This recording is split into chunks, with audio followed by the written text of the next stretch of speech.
If it agrees to stop its nuclear program, it can reclaim its future. If it proves it can live in peace, the world will live in peace with it.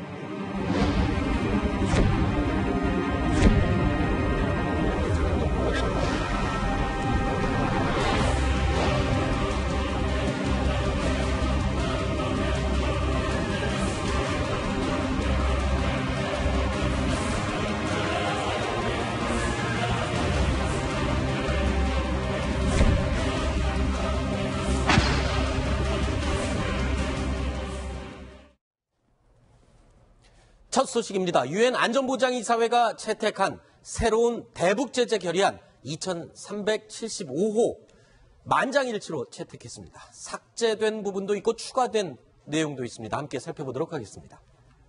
자, 유류 공급, 원유 공급량 현재 400만 배럴을 동결하고 있었는데 그리고 정유 제품 연간 200만 배럴을 제한한다라는 내용으로 결정이 됐습니다. 제재 대상에 포함됐던 사람이 빠지거나 또는 없었는데 들어간 대상이 있습니다. 먼저 박영식이라는 인물이 개인 인물로 추가가 됐습니다.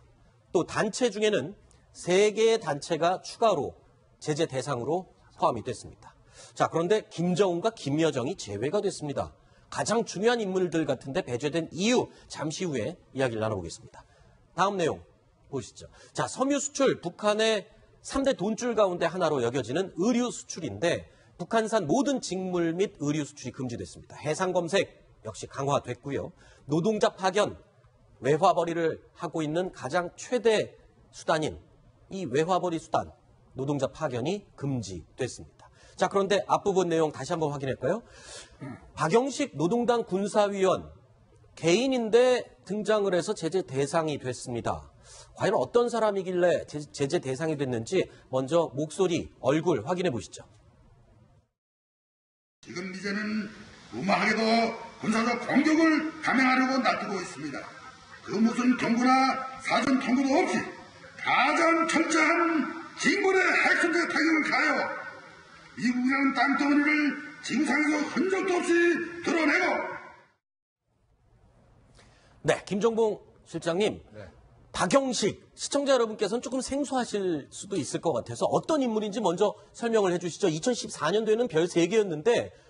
불과 1년 만에 별 4개가 됐고요. 그리고 간단하게 한마디로 정리를 하면 북한군에서 작전권 하나만 빼고 모든 북한 국방의 살림살이를 도맡아 하고 있는 사람이다. 이렇게 되면 네. 북한의 핵 개발, 미사일 개발에 간접적으로 모든 것을 책임지고 있는 사람이다. 이렇게 표현해도 되겠죠. 그러니까 핵 개발, 미사일 개발까지도 인민무력상 산하라는 데서 약간의 논쟁 여기가 있습니다. 아하, 네. 뭐 이론상은 밑에있지만 실제로는 그렇지 않거든요. 당 군수공업부 산하이기 때문에 조금 다르긴 합니다만은 저 사람은 총을 쏘는 사람이 아닙니다. 네. 정치만 하는 사람입니다. 그래요. 한 번도 이 총을 쏘는 사람이 없는데 네. 인민무력부장이 된 거죠. 네. 인민무력부장이 된 건데 저 사람은 오로지 그냥 뭐랄까. 군내에 있는 당 업무만 했던 사람인데 이제 여기까지 올라온 겁니다. 특히 네. 김정은이한테 잘 보여가지고 김정은이 집권 이후에 급상승한 사람입니다. 자, 어쨌든 총을 한 번도 쏴보지 않은 군인 출신이 아닌데도 불구하고 유엔 안보리에서 결정한 대북 제재 결의안에 개인 제재 대상으로 이번에 새로 추가가 된 인물입니다. 자, 북한에서는 군 서열상 3위를 기록하고 있는 인물이라고 하는데 자, 앞으로 어떤 역할로 등장을 계속할지 지켜보겠습니다. 그리고 또 한 가지 아까 궁금했던 점, 김정은과 그리고 김여정, 여동생이죠. 이 남매가 제재 대상에서 빠진 이유, 이게 가장 궁금합니다. 사실상 대북 제재 결의안 하면 바로 이 김정은을 대상으로 해야 되는 그런 거 아닙니까? 이유가 뭡니까? 이번에 미국에서 네. 제재 결의안 초안을 마련했을 때 김정은 이름이 처음으로 들어갔습니다. 네. 과거에 북한의 인권 문제 관련해서도 북한의 최고 지도부 이렇게 표현했지 김정은 이름을 쓴 적이 없거든요. 네. 이번에 김정은 이름이 들어갈 걸 기대했는데 네. 러시아와 중국에서 네. 반대라는 바람에 이름이 빠졌죠. 빠졌는데 이유가 있습니다. 만약에 네.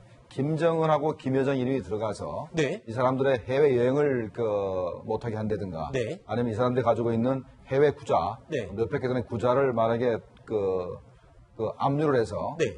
재산을 동결시킨다 그러면 아마도 그 부하들이 가만히 있으면 처벌을 받습니다. 그러니까 어떤 무모한 짓을 할지도 모릅니다. 네. 그게 이제 과거의 사례가 2005년도 9월 9일 날 9.19 공동성명이 있었지 않습니까? 네.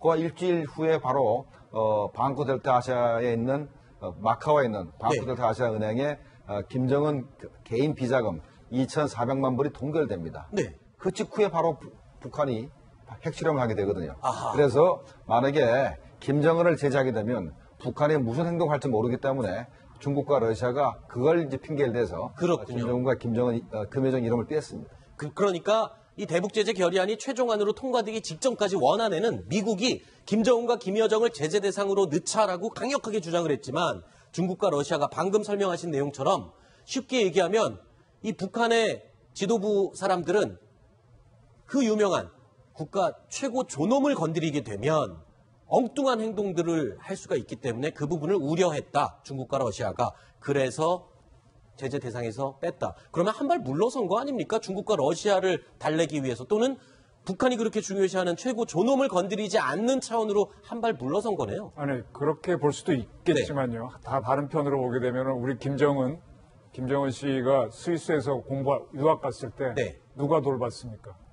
자기 이모가 돌봤죠. 네. 이모부하고 고영희인가? 네. 고영숙인가요? 고영숙이요. 고영숙인데 그 남편이 스위스 계좌를 관리했었거든요. 네. 그 두 사람이 미국으로 망명했죠. 네. 무슨 얘기냐면 미국 CIA는 김정은 스위스 계좌를 포함한 걸 다 알고 있다는 얘기죠. 네. 그러니까 알고 있기 때문에 잡을 거냐 말 것이냐는 여러 가지 방법이 있겠지만은 네. 계속 지켜볼 필요도 있겠죠. 그래서 다음 카드를 위해서 하나 남겨놓은 걸로 볼 수도 있다라는 걸 하나 말씀드리고 싶고요.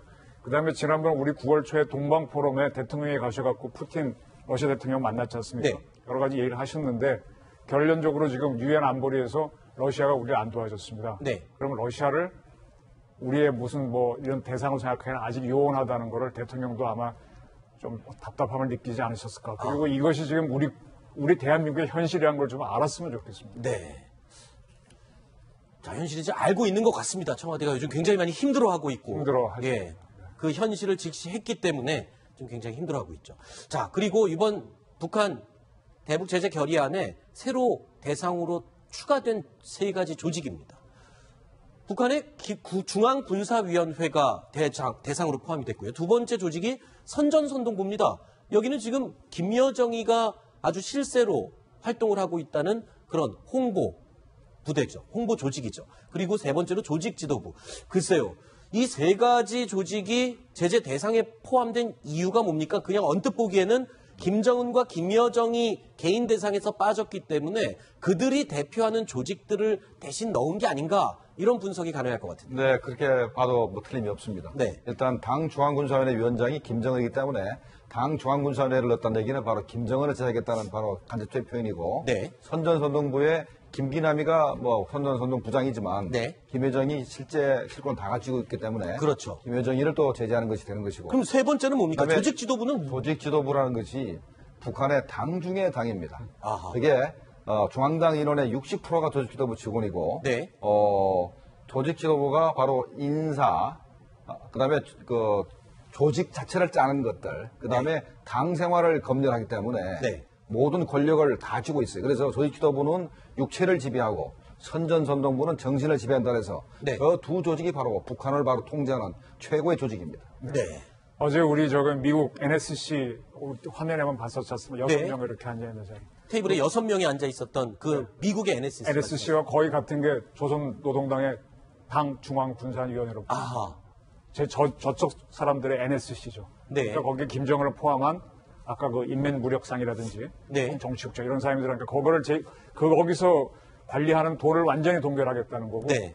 노동당이 우리도 이제 그 더민주당에 가면 여러 부가 있을 겁니다. 무슨 네. 담당 무슨 담당.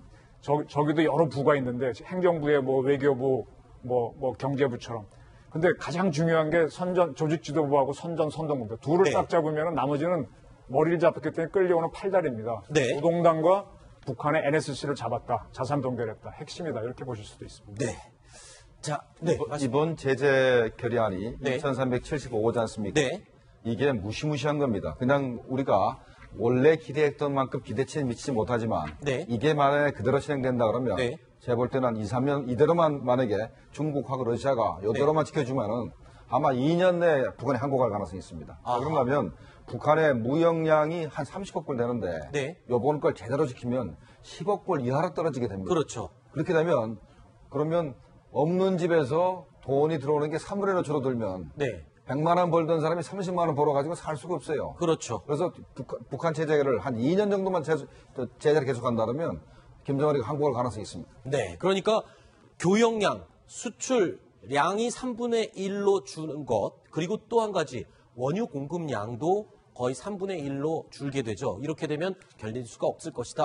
예, 원유가 이제 미국 발표는 3분의 1이라 그랬는데 저는 4분의 1로 보고 싶습니다. 아, 그래요? 왜냐하면 북한이 이제 400만 배럴의 원유를 수입하고 그다음에 정유로 한 430만 배럴 했는데 200만 배럴만 줄이니까 한 25% 조금 안 되게 줄이는데 네. 이 배럴을 제가 한번 다 톤으로 바꿔왔어요. 네. 그랬더니 북한이 한 800만 배럴 간다고 했을 때 이게 한 100,